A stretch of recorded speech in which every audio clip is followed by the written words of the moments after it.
I'm Cassie, and I'm a mother and a teacher. I've come here tonight to express what I believe is right for my daughter and my students. First off, thank you for all giving me the opportunity to speak this evening. I wanted to address CRT first and foremost. To be quite honest, I'm not entirely sure what it all was included in the curriculum. I started researching and dove quite deep into what our teachers would have to teach our students, and I was 100% not on board with it.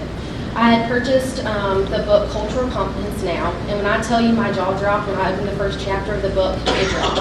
I will quote one section of the book. Imagine having every behavior, emotion, nuance, and physicality scrutinized, labeled, criticized, demonized, criminalized, or mocked. Imagine having your aspirations mocked and your progress chastised, and your self-worth ridiculed, your identity deprived, and your accomplishments minimized, your culture bastardized, your talents narrowly defined, and your intellect derided. After I read those few statements to me, it was all about hate. Now, if we had to teach our students this, I think this is downright disturbing. Not everyone hates. Are there people that do? Well, of course. But to teach this in our school system is absurd. That is not history. School needs to be about education and vocational skills. If parents want to teach the critical race theory to their children, then so be it. But our teachers should not be responsible for teaching such curriculum.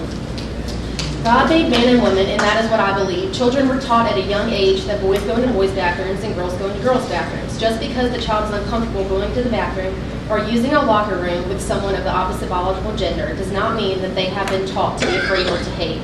It means they are simply uncomfortable using the bathroom or changing in front of someone of the opposite gender. There are many adults who are uncomfortable seeing a doctor of the opposite gender, but we are expecting kids to be okay with undressing in front of opposite biological gender.